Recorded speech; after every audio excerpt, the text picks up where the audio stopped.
Hello again, friends and fellow truth seekers. Mike Nicholas here with another episode of the Soul Unleashed podcast, where it's my goal to help you with questions you might have regarding the awakening of your soul, and particularly to help other left brain types like I am to ask the right questions in our search for deeper meaning to life. And ultimately, I want to help you unleash your soul from limiting beliefs and smothering paradigms. And today I want to talk about the concept of grief. And this has to do with things I've read. I'm going to actually talk about 3 specific books. But it's just a way of looking at grief and a way that has helped me deal with the loss of our son. A lot of times when you lose somebody, of course, you go through, I know there's different stages they talk about in terms of grief. But you deal with questions like, why this person, why my son, why this little child, why this baby might be stillborn, or why my loved one, my husband, my wife, why did they pass? And generally the answer a lot of times is God works in mysterious ways. I remember at my father's funeral, the priest that was saying the funeral mass, he gave a wonderful homily or talk, whatever, but he said something that always stuck with me, and that is, death is the great lie. And he said that, I believe, because of his belief in the resurrection of Jesus Christ, and that because Jesus rose from the dead, that we have been promised that we will not die and our life does not end here, that we will eventually also rise like Jesus, and Jesus did it, then we'll do it, which is wonderful. And I think that's certainly a terrific way of looking at the subject of death, and that thought has always given me comfort. Gave me comfort with my father. It's given me comfort with our son. But I've done some other reading, and the reading that I've done has been, this is stuff, again, I would have thought was crazy right before, but it has to do with what really happens when we pass and where our loved ones might be. And many of you who remember the book, there's 3 books I'm going to talk about. One is called Heaven is for Real. Came out, I think, in about 2010. They did a movie about it, but it's about a little boy who has a near-death experience in the hospital, and he's only, I forget, 3 or 4 years old. 4 years old, I think. He comes back, and he starts describing things and talking about heaven, and of course his parents think that he's making all this up, until he eventually starts saying things that just, there's no way he would know these kind of things. And there's 2 things in particular that strike them. One is he says that he met his grandfather, and to try and prove or disprove this, they show him pictures of his grandfather, and he says, no, that's not him. And so they think that that's, he's making it up. And then later in the movie, he sees a younger picture of his grandfather. Somehow, by accident, there's a picture of his grandfather in his 30s. And he said, that's him. That's my grandfather. Or that's the man I met. And there's no way that he would have known that that was his grandfather, as a 4-year-old. The main thing in the movie is he describes being with Jesus in heaven, and Jesus introduces him to a young girl who's swinging on a swing, and she turns out to be his sister. And so the little boy tells his mom that he met the sister, and of course the mother's shocked, and they lost a baby in I think it's childbirth, or somehow they lost a baby before she was born. And so there's no way he would have known about it or could have known about it or even understood it. And he describes meeting his sister.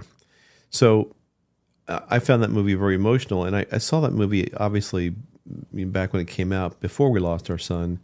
And it did make me start thinking about things that, maybe the way that heaven is described, or Jesus is described in the Bible, is the way things really are. Anyway, since then, I've read 2 other books.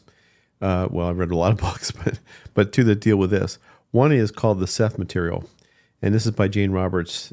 Jane Roberts is a lady that had all these experiences in the 1970s, and she started channeling this personality, this spirit, if you will, called Seth.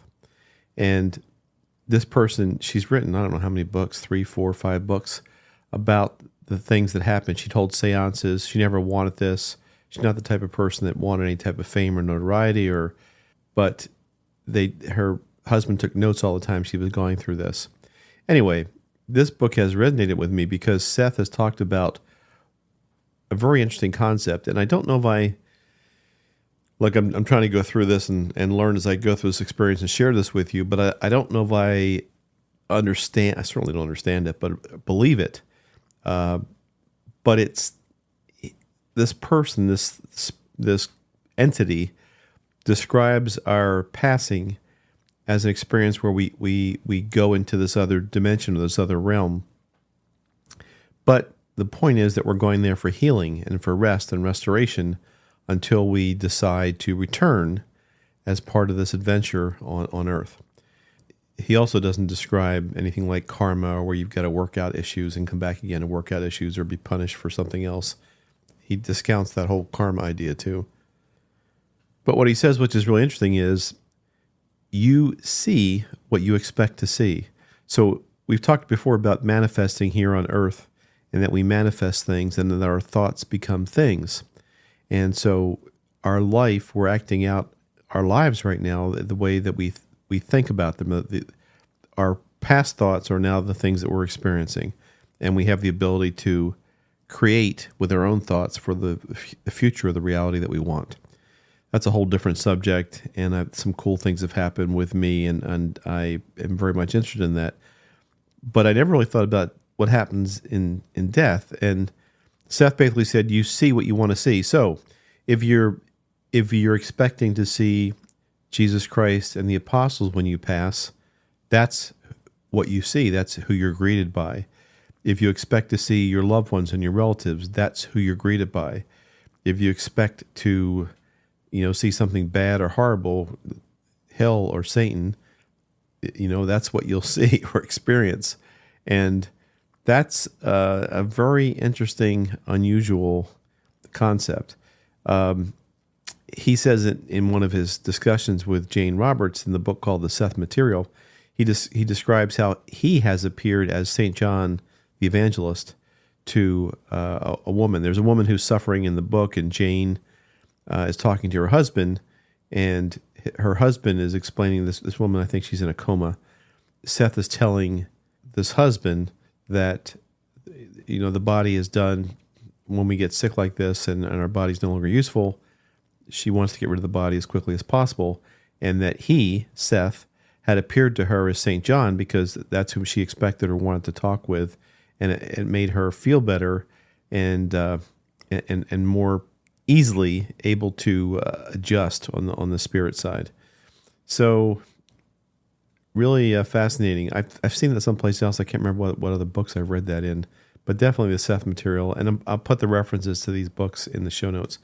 The last book, which was interesting too, and I read this shortly after our son passed, and it's called Matthew, Tell Me About Heaven by Suzanne Ward. This book's very interesting because it's a lady who eventually was able to talk with or communicate with her son who had passed. Now, it's like 14 years after he passed, and she was able to, and she kept trying, she was able to, I wouldn't use the word channel, but she goes into meditative state, and she's able to type as she hears him tell her things. Anyway, she wrote a whole book about this and about the messages. And in those messages, Matthew tells her that heaven, or he calls it nirvana, is a place where you can manifest things instantly, immediately.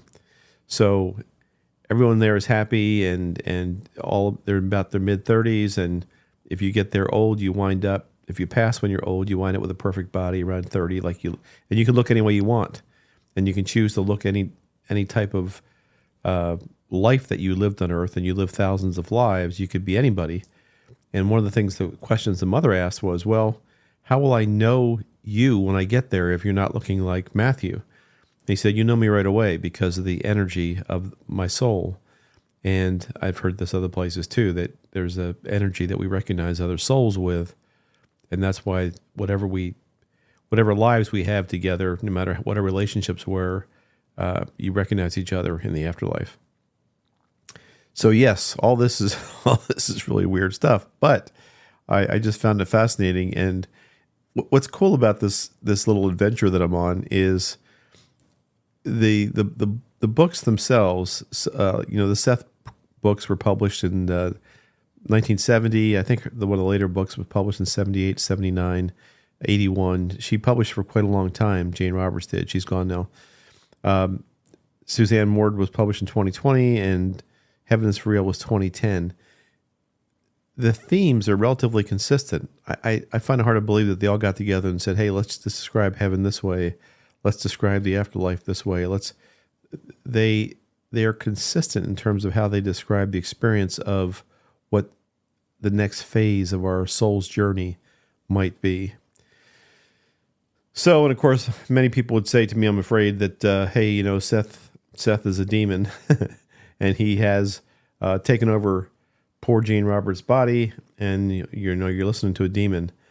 And how can we rely on the material in a book from almost 50 years ago, written by somebody who was long dead and not available to be cross-examined, for example? To which I assume the Bible would say, "Hold my beer." There's a lot of stuff in the Bible that no one's able to check. Nothing can be checked, right, or verified. You take it on faith. So, I'm not ready to believe that if I pass and see St. Peter that it's Seth pretending he's St. Peter. But I am prepared to believe that what I want to see when I die, just like what I want to see when I'm alive, I'm able to cause that to happen. And obviously, we all want to go to heaven. We all want to be happy. We all want to be peaceful. We want to know that our loved ones, those that have passed, our children and our loved ones, are happy in some place where they're enjoying peace and love in nirvana or in heaven. And I just find it very comforting that even these, what I would have considered years ago, even these weird books explain the same thing, that there is a place where there's, just like the Bible says, where there's heaven and peace. And, the Bible doesn't do much in terms of describing what the afterlife is like, except that, you're with God, and that, my Father has a house or a mansion with many dwellings, or a mansion with many rooms, and I'm going to prepare a way for you. Maybe that's what Jesus was talking about, that this place. Anyway, it's been very interesting for me to read these kind of things. And I know that if you've lost someone, particularly a child, that you're struggling to understand why and how, and you would do anything to know that they're okay, and that if you thought that there was some way that you could find out for sure that they were okay, you would do that. That's what I did.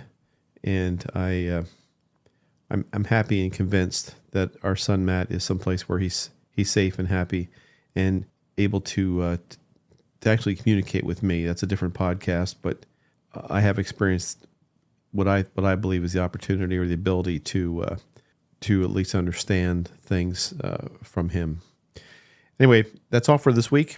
That's all for today, anyway. And I look forward to talking to you again next week. I'm about to go on a trip to Lebanon, and I think I'll be doing my podcast from there. Actually, there's some pretty cool things I plan to see.